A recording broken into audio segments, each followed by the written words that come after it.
पर्बतजरा press क्लाबनि रादाब बुथुमगिरिफोरजों लोगोसे गुबुन गुबुन दोलोआ गोसोम बेस गाननानै सोमावसारदों। रादाब बुथुमगिरिखौ गाग्लोबनाय गुन्दाफोरखौ हमनानै थाबैनो साजा होनो थाखाय खावलायदों।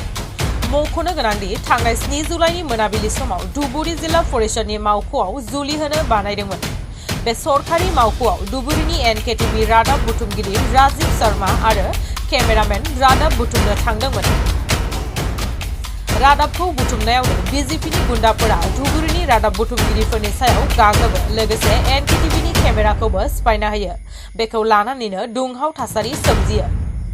दिनै साननि 1 रिंगायाव 1 घन्टा पर्बतजरा प्रेस क्लाबनि रादाब बुथुमगिरिफोरजों लोगोसे कृषक मुक्ति संग्राम समिति, छात्र मुक्ति संग्राम समिति, आसाम संख्या लघु संग्राम समिति, गड़िया मरिया देसी जातीय परिषदा गोसोम बेस गाननानै दिनै सोमावसारनाय हाबाफारि लादों। যোৱা শুক্ৰবাৰে ধুবুৰী জিলাৰ জিলা পৰিষদৰ কাৰ্যালয়ত যি অঘটন হৈছে, অৰ্থাৎ আমাৰ সংবাদ মাধ্যমৰ এগৰাকী জ্যেষ্ঠ সাংবাদিক ৰাজীৱ শৰ্মাক নিউজ কৰিবলৈ যাওঁতে সেই ধুবুৰী জিলা পৰিষদৰ কাৰ্যালয়ৰ যি বিষয়াসকল বা ৰাজনৈতিক নেতাসকলে যি আক্ৰমণ কৰিলে, তাক সদৌ অসম গৰিয়ামৰীয়া দেশী জাতীয় পৰিষদৰ পৰা আমি তীব্ৰ গৰিহণা দিছোঁ।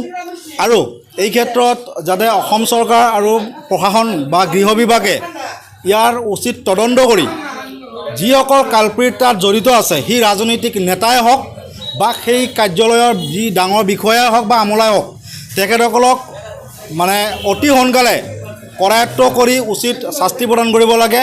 আৰু সেই যিটো আজি পৰ্বতজৰা প্ৰেছ ক্লাবৰ তৰফৰ পৰা যি অনশন বা কলা বেজ পৰিধান কৰি যি অনশন ইয়াত প্ৰতিবাদ সাব্যস্ত কৰা হৈছে, তাতে আমাৰ সদৌ অসম গৰিয়ামৰীয়া দেশী জাতীয় পৰিষদে সম্পূৰ্ণ সহযোগ কৰিছোঁ। আমি সহযোগ কৰিছোঁ আৰু অনাগত দিনতো আমি সাংবাদিক বন্ধুসকল তথা সংবাদ মাধ্যমক আমি সহযোগ কৰিয়ে যাম।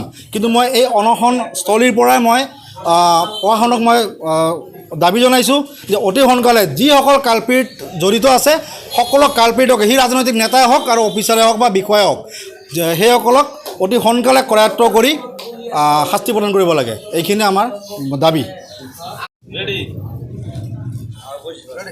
শেহতীয়াকৈ দেখা গৈছে যে ৰাজ্যত সাংবাদিকৰ ওপৰত নিগ্ৰহ ঘটনা দিনক দিনে বৃদ্ধি পাইছে।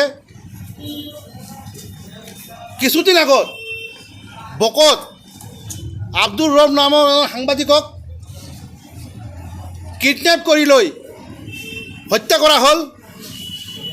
তাৰপিছত আমি সাংবাদিক সন্থাই এই ক্ষেত্ৰত CBI তদন্ত বিচাৰিছিলোঁ, কিন্তু অসম চৰকাৰে এই ক্ষেত্ৰত কোনো কাণ সাৰ দিয়া নাই। আজিলৈকে CBI তদন্ত ঘোষণা নকৰিলে। যোৱা শুক্ৰবাৰৰ দিনা সাতগাঁৱৰ ভাৰপ্ৰাপ্ত আৰক্ষী বিষয়াই আমাৰ সাংবাদিক একজন বাতৰি পৰিৱেশন কৰিবৰ কাৰণে থানাত যেতিয়া গৈছিল, তেতিয়া দুৰ্ব্যৱহাৰ কৰা হয়। তাৰপিছত আমি বিভিন্ন ঠাইত অসমৰ ইয়াৰ ক্ষেত্ৰত প্ৰতিবাদ কৰিছিলোঁ যে এই আৰক্ষী বিষয়াজনক অতি সোনকালে নিলম্বন কৰিব লাগে আৰু শাস্তিৰ ব্যৱস্থা কৰিব লাগে। কিন্তু এইখন চৰকাৰত দেখা গ'ল তেখেতসকলে এই ক্ষেত্ৰত কোনো গুৰুত্ব নিদিলে আৰু সেই আৰক্ষী বিষয়াজনৰ ওপৰত কোনো ব্যৱস্থা গ্ৰহণ নকৰিলে।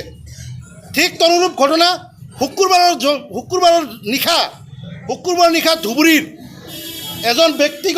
এটা ব্যক্তিগত চেনেলৰ সাংবাদিক তথা ধুবুৰী প্ৰেছ ক্লাবৰ সভাপতি ৰাজীৱ শৰ্মা ডাঙৰীয়া ধুবুৰী জিলা পৰিষদত কাৰ্যালয়ত এখন বিবাহ অভ্যৰ্থনা চলি আছিল আৰু চৰকাৰী কাৰ্যালয়ত কেনেকৈ বিয়া এখন চলিব পাৰিলে তাৰ বাতৰি সংগ্ৰহ কৰিবলৈ যোৱাত দেখা গৈছে যে শাসকীয় পক্ষৰ কিছুমান গুণ্ডা বাহিনীয়ে ৰাজীৱ শৰ্মা আৰু তেখেতৰ কেমেৰা পাৰ্চনক বেয়াভাৱে মাৰপিট ঘটনা সংঘটিত কৰে আৰু কেমেৰাটো কমপ্লিটলি ভাঙি পেলোৱা হয়। তাৰপিছত আমাৰ প্ৰেছ ক্লাবে ধুবুৰী সদৰ থানাত এখন এজাহাৰ দাখিল কৰিছিল। এজাহাৰ দাখিল কৰাৰ আজি 3 দিন পাৰ হোৱাৰ পিছতো এজনা গুণ্ডা বাহিনীক আজিলৈকে ধুবুৰী আৰক্ষীয়ে গ্ৰেপ্তাৰ কৰিবলৈ সক্ষম নহ'ল। আজি আমি প্ৰশ্ন উত্থাপন কৰিছোঁ এই প্ৰতিবাদথলীৰ পৰা যে শাসকীয় পক্ষৰ নেতা হোৱাৰ কাৰণেই তেখেতক গ্ৰেপ্তাৰ কৰিব পৰা নাই নেকি ধুবুৰী আৰক্ষীয়ে, নে শাসকীয় পক্ষৰ কাৰণে বেলেগ এখন আইন আৰু সাধাৰণ ৰাইজৰ কাৰণে বেলেগ এখন আইন। আমাৰ এতিয়া প্ৰশ্ন উত্থাপন হৈছে যে শাসকীয় পক্ষৰ নেতা হোৱাৰ কাৰণেই তেখেতক আজি ৰক্ষণাবেক্ষণ দিছে নেকি ধুবুৰী পুলিচে। আজি এই প্ৰতিবাদস্থলীৰ পৰা আৰু এটা প্ৰশ্ন কৰিব খুজিছোঁ। ধুবুৰী জিলা পৰিষদৰ যিজন CEO বিশ্বজিৎ গোস্বামী অসম চৰকাৰৰ নাক কাণ কাটিছে। কাৰণ ইয়াৰ পৰা প্ৰমাণ হ'ল যে অসম চৰকাৰৰ পইচাৰ অভাৱ হৈছে। পইচাৰ অভাৱ হোৱাৰ কাৰণেই জিলা পৰিষদৰ কাৰ্যালয়টো বিবাহভৱন বুলি ভাড়া দিছে বুলি প্ৰত্যক্ষ কৰি জিলা পৰিষদৰ চেয়াৰমেনজনে কৈছে। ইয়াৰ পৰা এটা কথা প্ৰমাণ হৈছে যে অসম চৰকাৰৰ পইচাৰ অভাৱ হৈছে, সেইকাৰণে চৰকাৰী কাৰ্যালয় এটা ভাড়াত দিছে। আৰু সেই বাতৰি পৰিৱেশন কৰিব যোৱাকৈ আমাৰ সতীৰ্থ সাংবাদিক ৰাজীৱ শৰ্মাক বেয়াভাৱে মাৰপিট কৰা হ'ল, কেমেৰা পাৰ্চনক বেয়াভাৱে মাৰপিট কৰা হ'ল। ইয়াৰ প্ৰতিবাদত আজি আমি পৰ্বতঝৰা প্ৰেছ ক্লাবে ক'লা বেজ পৰিধান কৰি আজি 1 ঘণ্টা ধৰ্মঘট পালন কৰিছোঁ। আৰু এই প্ৰতিবাদস্থলীৰ পৰাই অসম চৰকাৰক সকীয়াই দিছোঁ, যদি অতি সোনকালে বক্কৰ হত্যাকাণ্ডৰ CBI তদন্ত ঘোষণা নকৰে, সাতগাঁও আৰক্ষী বিষয়াজনক যদি শাস্তিমূলক কোনো ব্যৱস্থা গ্ৰহণ নকৰে, আৰু ৰাজীৱ শৰ্মাক আক্ৰমণ কৰা যিসকল ভেৰণীয়া গুণ্ডা বাহিনী যদি গ্ৰেপ্তাৰ নকৰে, তেতিয়াহ'লে কিন্তু আজি আমি ৰাজপথত নামিবলৈ বাধ্য হ'ম।